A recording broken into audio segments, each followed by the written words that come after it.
China, at the beginning of this century, shot to #1 in the world in terms of transplant volumes after the United States, at 10,000 a year, according to the government of China figures.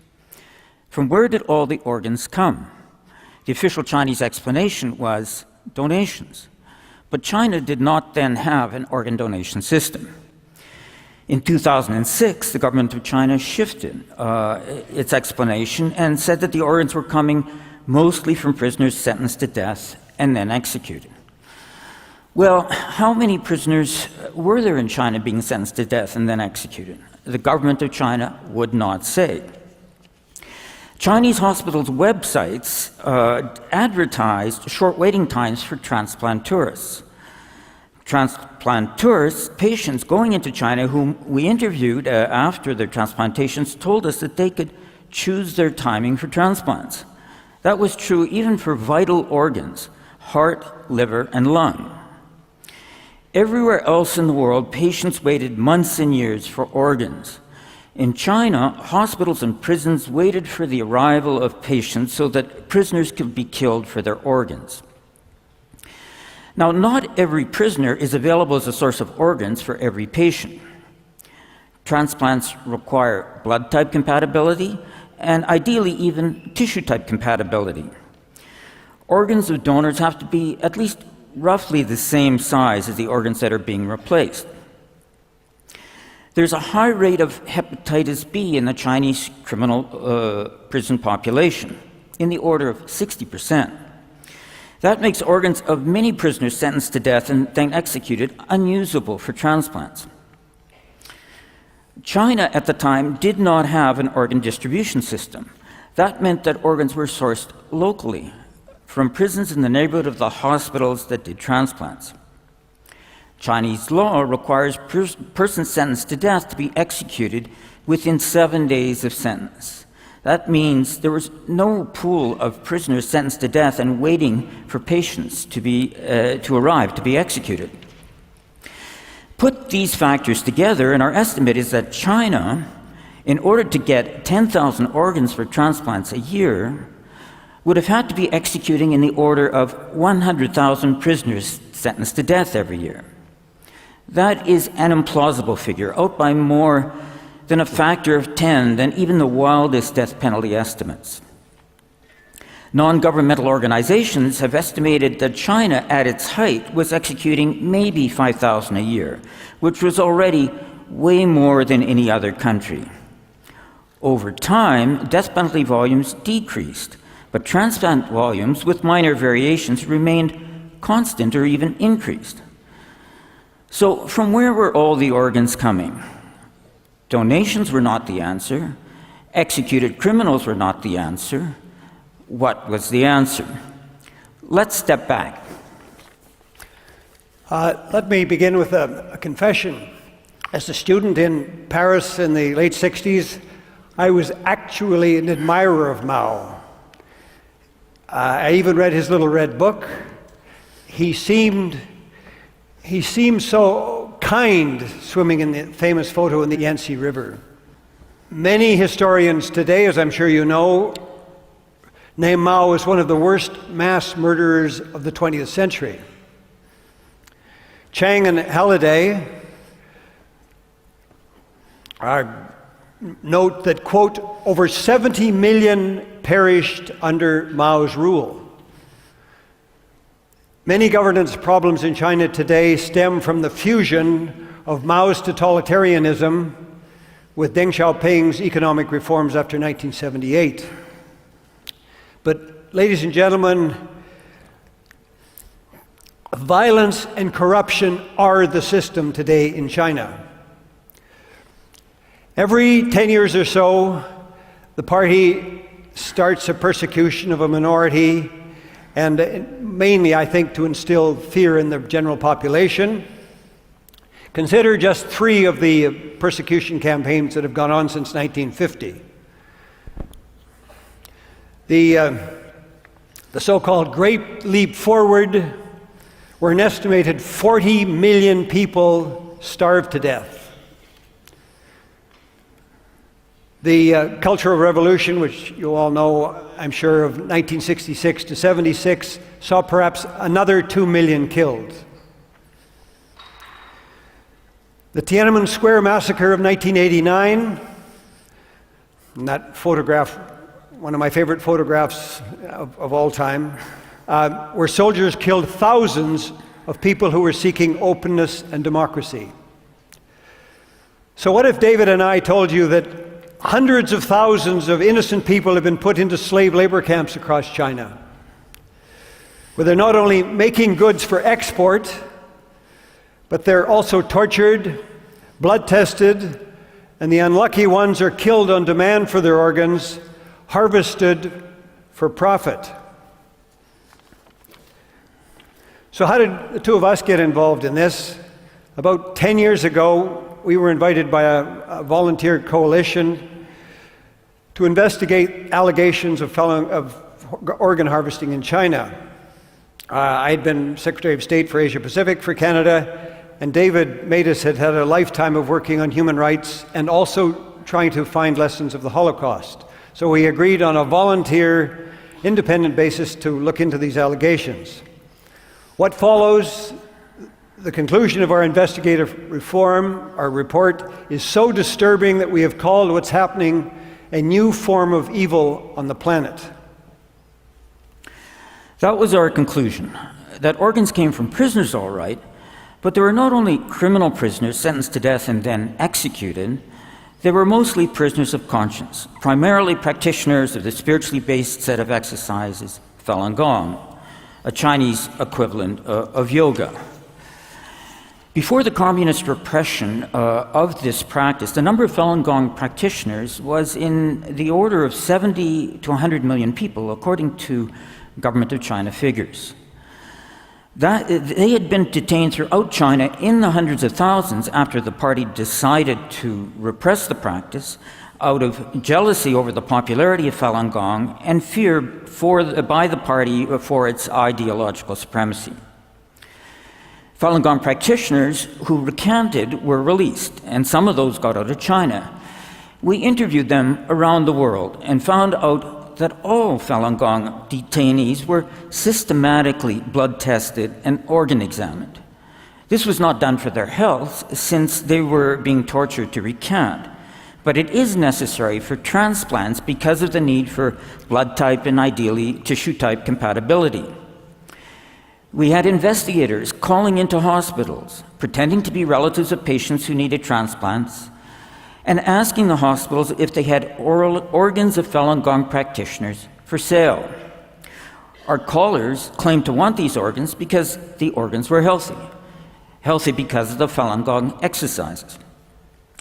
Throughout China, we got doctors and hospitals saying, yes, we do have organs of Falun Gong practitioners for sale, come on down. These calls have been taped, translated, and transcribed. Although the practice of Falun Gong is totally innocent, the propaganda the party spewed out against practitioners demonized, depersonalized, and dehumanized this population. Their jailers thought nothing of killing them arbitrarily because they did not consider them human. This population provides an explanation for the numbers of transplants that prisoners sentenced to death and executed could not. When the persecution of Falun Gong began, the former head of the party, Jiang Zemin, vowed to, quote, ruin their reputation, bankrupt them financially, and destroy them physically. Falun Gong practitioners in China come from all walks of life, from scientists to soldiers to party officials. It's a grassroots spiritual movement, as was mentioned, that grew exponentially in the 1990s. So let's put some faces to the faceless. We'd like to show you a short excerpt from the award-winning film Free China, an Oscar contender for the 2014 for the best documentary, that featured two inspirational survivors of the persecution. The main subject of the film, Jennifer, is a Falun Gong practitioner. She's a mother, She has a master's degree in science, and she's a former Communist Party member. After her escape from China, she became a best-selling author in writing about her experiences. Not only was she jailed and tortured, in her testimony she recounts how she was blood tested during her detention. Luckily for her, perhaps, she also had hepatitis during the birth of a child, and this perhaps saved her from being a so-called organ donor. The second person you'll see is a Chinese-American, Dr. Charles Lee, who was jailed for 3 years after he went back to China to try to explain the truth of what was happening. He was sentenced without anything approaching a fair trial, and sentenced to a slave labor camp. Let's take a look. Every time they applied the baton on me, I just couldn't help shaking. And the anticipating of the next round of shocks just was too terrible to describe. This is exactly what I was forced to make in Nanjing prison. Homer Simpson slippers. I saw this label inside the prison when I was making it, SG Footwear Hackensack, New Jersey. When I was in America, I watched Homer Simpson shows, pretty often during the 90s, very funny. But when I was forced to make these shoes in prison, you don't feel it's funny at all. The government of China was not prepared to acknowledge that their organs for transplants were coming from prisoners of conscience. But their acknowledgement that the organs were coming from prisoners sentenced to death and then executed was bad enough. That admission met with global revulsion. The Chinese transplant profession was ostracized, on different occasions denied training, abroad, publication of papers, exchanges, and presentation platforms at international congresses of their colleagues. Chinese health officials reacted by saying that, as of January this year, they had ceased sourcing organs from prisoners and were now sourcing organs entirely from donors. China created both an organ donor registry and an organ donor distribution system. The government enacted a policy giving priority to local patients and a law forbidding sourcing of organs without consent. Are these changes real or just pretense? The answer is a bit of both. Officials in China have said that prisoners can donate organs still. If that is so, then organ sourcing from prisoners continues. There has been no abatement in the demonization or persecution of Falun Gong. Those remain in full force. As well, even blood testing of Falun Gong practitioners continues. Official statements do not consistently say organ sourcing from prisoners has ended. Some say only that it will end and that China is now in a transition period leading to its ending. There are in reality two systems running in China now, a donation system and a non-donation system. Some hospitals still carry on as they always did, albeit less blatantly than before. The question we ask to China remains, from where do you get your organs for transplants? Chinese officials say now that all is good, but the records are not open to independent scrutiny. International standards do not require that we establish that China is doing something wrong in organ sourcing. International standards rather impose a duty on China to explain where it gets its organs for transplants. That duty is not met just by bold assertions by Chinese authorities that everything is all right. It is met by transparency, accountability, and openness to scrutiny. We say to China, don't just tell us where you get your organs for transplants, show us. Over the past 10 years, the evidence has become overwhelming. We have 32 kinds of evidence that it's happening in China. A surgeon, Enver Tohti, has testified that he was forced to remove the organs from a live Uyghur political prisoner in the mid-90s. Organ pillaging most likely then moved to the the Tibetans, then to the Uyghurs, and finally to the House Christians, and then massively to the Falun Gong community.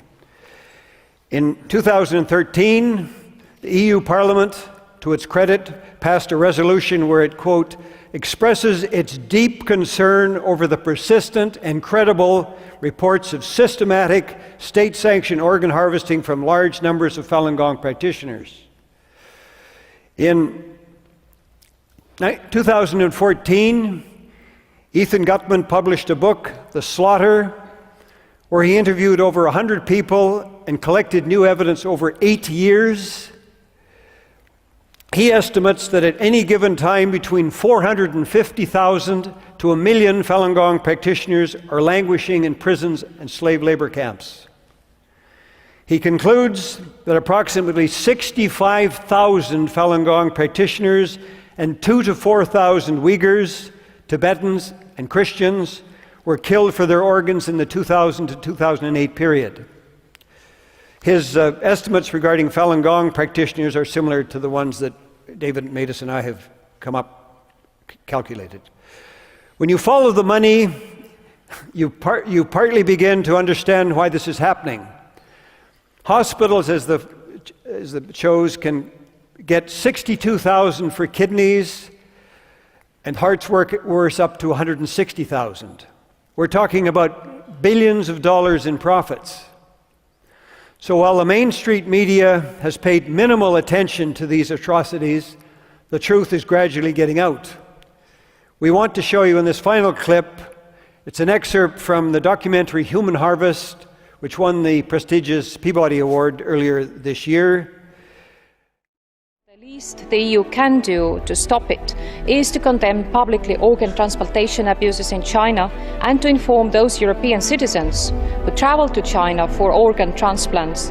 This is a crime against humanity. We should do our best to identify those specific individuals who are engaged in this and put them on the list of people who deserve to be brought to justice. America must stand with the Falun Gong and indeed with all of the oppressed. Beijing must release Falun Gong practitioners and other prisoners of conscience immediately. Today's theme is hidden treasures. I think that the hidden treasure in all of us is the courage to overcome our fears and to stand for what's right no matter what the cost. David and I are just two Davids, and the Goliath we face, as you know, is so huge and is indeed a daunting challenge. This is where we need your help. There are at least 3 things that all of you can do. First, simply Google organ harvesting in China. Second, tell friends what you've learned.